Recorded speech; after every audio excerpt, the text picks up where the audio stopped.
Hey, you guys, happy Tuesday, and welcome to Loan Signing Chronicles episode 3. This is again something I'm trying here on Instagram. And I will be going live here, just sharing all things loan signing. Okay, so again, if any of the topics that I'm discussing, if anybody wants to chime in, you can always hit the join button and join me here live if you want to chime in. So, I want to talk to you guys about a couple of things today. I hope everybody's having a great Tuesday. Mine is going well. I had one signing. I had to move my light, you guys. One signing scheduled for today. And I got to the signing. You guys have to tell me, have this ever happened to you? I got to the signing and discovered that the person signing was signing as a power of attorney for another party. This has happened to me several times lately, and there was absolutely no power of attorney verbiage on the documents. And the signer let me know that this is the second time that they've tried this signing. Also, the first time, no power of attorney verbiage on the documents. However, the first time, the notary just had her sign the document. So, of course, they got rejected. I shouldn't say of course. So, some of you may or may not know. Have you done, chime in, let me know, have anybody here done a power of attorney signing before? I've actually done one so far that actually went through. I've had 2 other instances. Same thing that happened to me today. I get to the signing. Title company did not let me know prior to the signing that it was a power of attorney. So I don't find out until I get there, and the signer's telling me, "Hey, I'm signing for somebody that's supposed to be a power of attorney, and there's no power of attorney verbiage on the documents." So if someone's signing for another person as a power of attorney, generally there needs to be verbiage on the documents, right? And there was not. And this was the second time, you guys, second time. So needless to say, this lady was frustrated. But I was like, nothing we could do. I wish I would have known before. A lot of times, if you accept a signing, you'll see in the notation area somewhere, it'll say that this is a power of attorney signing. This particular one came over, no indication it was a power of attorney signing. Did not know until I got there. So we weren't able to sign. The one thing that was a little disturbing to me is like, this is the second time that this has happened. This poor lady has been communicating this. They've sent 2 notaries out. The first notary just had her sign all the documents. And she said as she was signing, she knew something was wrong because she's done transactions before. She's done real estate transactions before where she was a power of attorney. So she was like, I knew that wasn't right. I knew that there should have said something else on there, but the notary just told her to do it. So anyways, I'm at the signing and I talked to title and they're like, oh yeah, that's a mistake. The verbiage should definitely be there. She's on the phone with the lender and the lender's like, oh yeah, I guess we have to fix it. But it's like, you guys, this is the second time you sent someone out. So anyways, I don't know why that's happening so much lately. I don't know. I could guess, but I don't know for sure. So that was my one signing for today. That's it. I didn't have any other signings for today. So I've spent the majority of my day this morning marketing. When I got back, or I told myself, I just got back last night from vacation, but I told myself when I got back from the Loan Signing System Conference and vacation, I was going to, of course, implement everything that I learned over the weekend. You guys have to tell me if you were there for the Loan Signing System Conference, if you learned anything, what you're implementing. But I had some great takeaways, and I'm like totally implementing that when I got back. So today was my first day back to work, back home here in California. So first thing I did when I woke up this morning was hit that networking path, and just like that, I got some signings for later on in the week for one of my title companies that I hadn't spoken to in a while. And that was one of the reminders that I got at the Loan Signing System Conference is to, to keep following up, keep pushing in. Sometimes I'll only follow up so many times and I'll just be like, whatever. But, you have to keep following through. I heard from some of the panel members that, they've been pressing in with title companies for 8 months or more, or sometimes upward of a year before they get any traction. So when I thought back on the companies that I've only maybe been marketing to for a couple months, I'm like, okay, I need to circle back. I need to circle back. So that's what I did first thing this morning. I circled back with a lot of title companies that I hadn't heard from in a while. Coincidentally, one of my main title offices that I work with, my escrow officer was on vacation last week, just like I was. So that kind of worked out great. She was like, yeah, I just got back today. So we were able to just kind of catch up with each other. But I spent the first half of my day or a couple hours this morning just kind of touching base with title companies I hadn't heard from in a while, checking in with my companies that I do work with on a regular basis. So that's how I started off my morning. Then I went to the signing that didn't sign because the power of attorney verbiage wasn't there.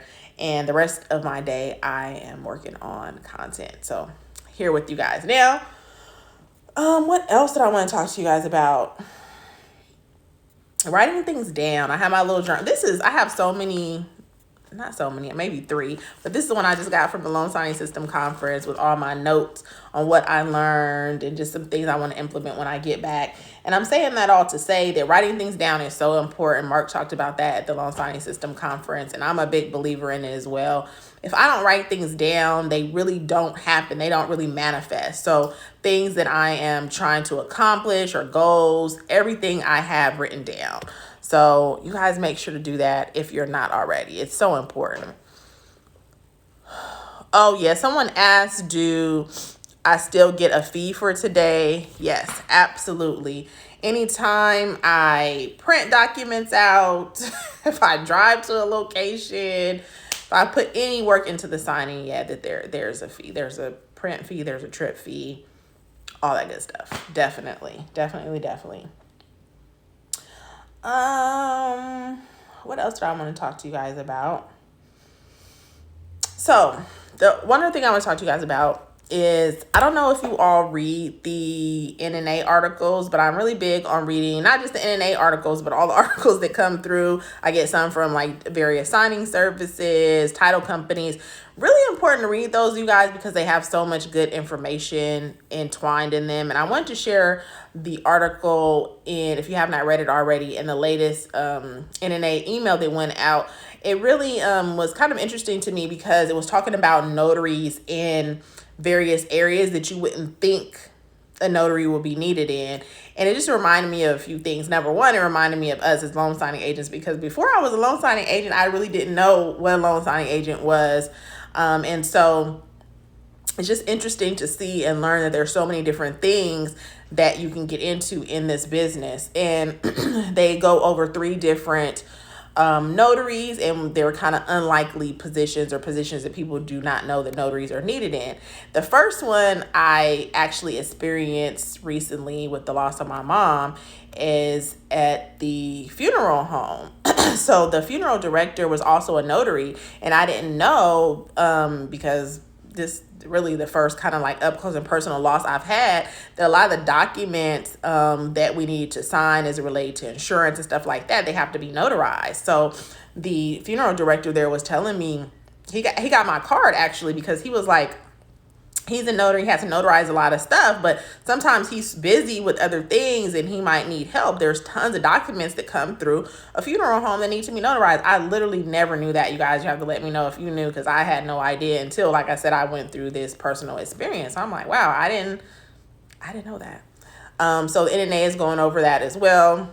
This one notary, let's see, I think he's in Texas. Yeah, his name is Hugo. He's in Texas. And he's a funeral planning counselor. That's his title. But yeah, tons of documents have to be notarized on a daily basis going through funeral homes. So I know it's kind of like a morbid environment, but those of you who might be looking for like general notary work, that might be a good place to market to.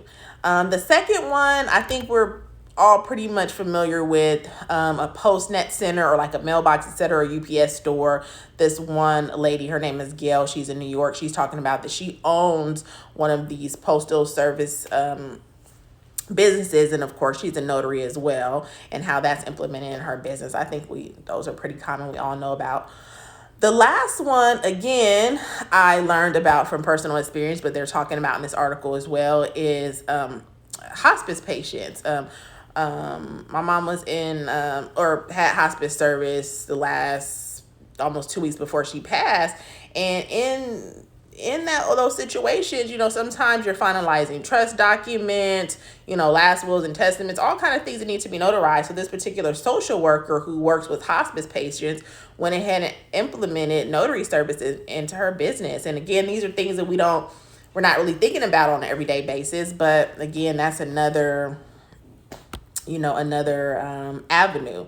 I recently, about 2 weeks ago, I actually did this for a friend of mine, did a signing at a like a care home facility. I know a lot of people do that as well, but I just thought that article was interesting because it's kind of going over 3 different avenues that people might not be all that familiar with as it relates to being a notary. I know a lot of people are becoming more familiar with loan signings now, but there's so many different avenues that you could use your commission for. So I just thought that was interesting. Wanted to share it with you guys. And that was pretty much it. I think, yeah, that was it, you guys. So, yeah. So again, this is Loan Signing Chronicles. This is episode 3. I'll be coming here live on Instagram. If anybody ever wants to chime in and have any interesting tidbits that they want to share, you can always join me live. You can hit the little request button and go live with me, and we can chat about it. We can talk about it. If you have questions, you can always drop it. Before I go, this is the other thing that I wanted to talk about. I almost forgot. And I did have it written down too, and still almost forgot. But I wanted to talk about, and this was touched on a little bit at the Loan Signing System conference also, and something that I sometimes have to remind myself of when I go throughout my day, weeks, months, especially as I get busier. And that is about selflessness. In relationships, even personal relationships, business relationships, really has a high element. If you want to be successful anyway, it has a high element of selflessness. And what I mean by that is that when we're marketing, when we're trying to get business or build business relationships with other parties, it's really important to approach it with the spirit of service. So what can I do for you? What can I do to bring value to you, to your business, to your clients? A lot of times, like I said, even myself, when I get caught up in getting busy, I'm just like, okay, do you have a signing for me? And sometimes you lose sight of the fact that we're in the business to serve, So the element of selflessness is something that I had to remind myself of. Like I said, I have it written down in my journal, and I wanted to also remind you all of that today as you go about, marketing, trying to acquire more business. Approach it with a sense of, what can I do for you? Remind your clients or whoever you're marketing to, remind them of the value that you can bring. One of the panelists was talking about that at the Loan Signing System conference. They had various panelists of different escrow officers, and more than one of them said that a good way to get their business is to come in and just ask them what they need help with and how you can help them, instead of just asking for signings or dropping off your card. And I think that was a really good reminder for me, because it just ties into that selfless mode. You have to really kind of flip that switch in your brain when you think about business. Relationships, they're not really different than personal relationships. And sometimes we feel that in our personal relationships. A lot of time we're looking for the person that we're with, our boyfriend, girlfriend, husband, wife, to serve our needs, right? But relationships, whether personal or business, are really successful when you are the one being of service. So I just thought I might share that with you all. That really resonated with me in a major, major way. So I will let you all go. I don't want to keep you for too much longer. Enjoy the rest of your Tuesday. Thank you so much for joining me, and I will see you next time. Peace out.